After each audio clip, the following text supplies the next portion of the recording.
Imagine sitting at work, thinking it's just another normal day, and suddenly your manager calls you in with a serious face and says, "You're under investigation." Your heart drops, your mind races, and you can't even process what's happening. That's exactly what happened to me. One moment I was focused on my tasks. The next I was sitting in a small office with my manager staring at me like I was guilty of something I didn't even know about. The words didn't make sense. Investigation? For what? My whole body froze. I wanted to ask questions, but the way they looked at me made me feel like I wasn't allowed to defend myself. At that moment, I realized something strange. This wasn't about my performance. This wasn't about my work. This was something bigger, something hidden behind their words. When I asked what the investigation was about, my manager avoided eye contact. They said, "It's not something I can fully disclose right now, but you'll hear from the higher-ups." That vague answer made everything worse. I sat there in silence, trying to think back. Did I miss a deadline? Did I say something wrong? No, I had been careful with everything.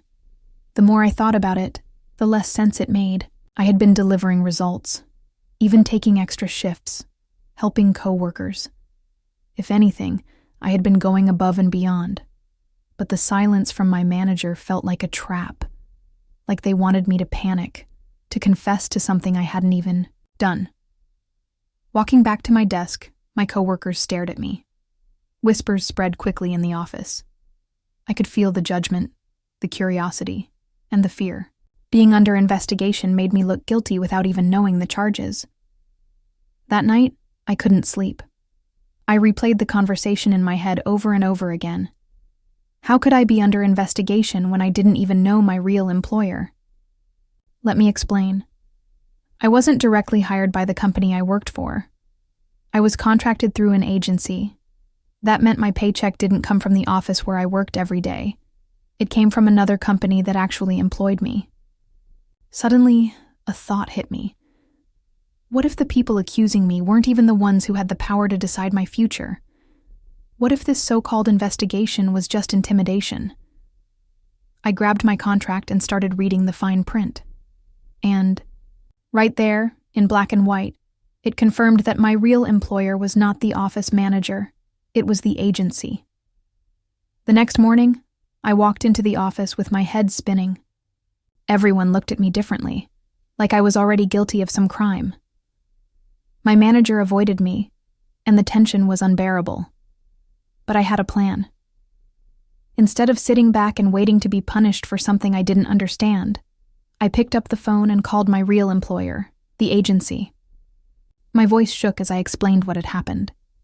To my surprise, the person on the other end was calm, almost casual. They said, "Wait a second. You're under investigation? By who?" That question alone told me everything I needed to know. If my actual employer didn't even know about this so-called investigation, then my manager had overstepped. They weren't following procedure. They were hiding something. The agency representative asked me to hold, then came back after a few minutes with a sharp tone. "We've checked. There's no investigation against you on our side. Whatever they're doing, it's not official." My chest tightened. So I wasn't actually under investigation? Then why was my manager telling me that I was? Why were they trying to scare me? The rep told me they'd look into it further, but in the meantime, I should document everything. That word, document, stuck in my mind. Every email, every message, every strange behavior I had noticed suddenly seemed important. It was no longer just about defending myself. It was about uncovering what was really going on. Back at work, I started to notice patterns. My manager had been acting strange for weeks, micromanaging me more than usual, questioning small details that never used to matter. They had been treating me like a problem even before this so-called investigation. And then I remembered something. Another coworker had quit suddenly a few months ago after facing the same type of treatment. Could it be that my manager had a habit of pushing people out by making them feel guilty or under pressure? the thought chilled me. This wasn't about me. It was about control. My manager wanted power, and intimidation was their tool. But this time, they had picked the wrong person. The whispers around the office grew louder. People avoided me in the break room. Some even stopped talking to me. It was like I had a scarlet letter on my forehead, and my manager seemed to enjoy it. They walked past me with smug looks, as if they had already won. But deep down, I knew the truth was on my side. I just had to be patient. The agency called me again. They said they wanted me to write a full report of everything that had happened. Dates, times, words, and witnesses. I poured my heart into that document, making sure every detail was clear. It felt like I was finally taking back control of my own story. A week later, the agency sent a representative to the office. My manager's face turned pale when they saw them walk in. Suddenly, all that fake confidence was gone. The agency rep called both of us into a meeting room. I sat there quietly, listening as they asked my manager to explain why they told me I was under investigation. The manager stuttered, gave half answers, and eventually admitted that there was no official case. They claimed it was a misunderstanding, but the rep wasn't buying it. They said clearly, "You do not have the authority to declare investigations without our approval. You have violated procedure." The fallout was immediate. My manager was put on suspension pending further review. The office atmosphere shifted overnight. People who had avoided me suddenly came up to me, apologizing, whispering that they always thought something was off about the manager. The fear that once surrounded me was now directed at them. For the first time in weeks, I could breathe again. The agency assured me that my record was clean, that I had done nothing wrong.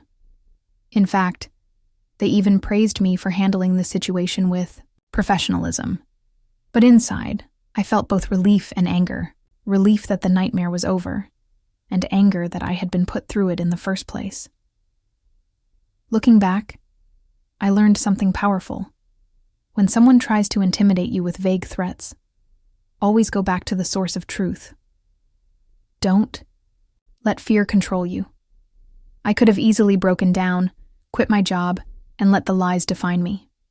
But instead, I asked questions, I checked the facts, and I stood my ground. Sometimes the people who act like they have all the power are actually the ones breaking the rules, and when you shine a light on their games, their control disappears. So if you ever find yourself in a situation like mine, remember this. The truth is stronger than intimidation, and your real employer, your real authority, is the one you should always go to.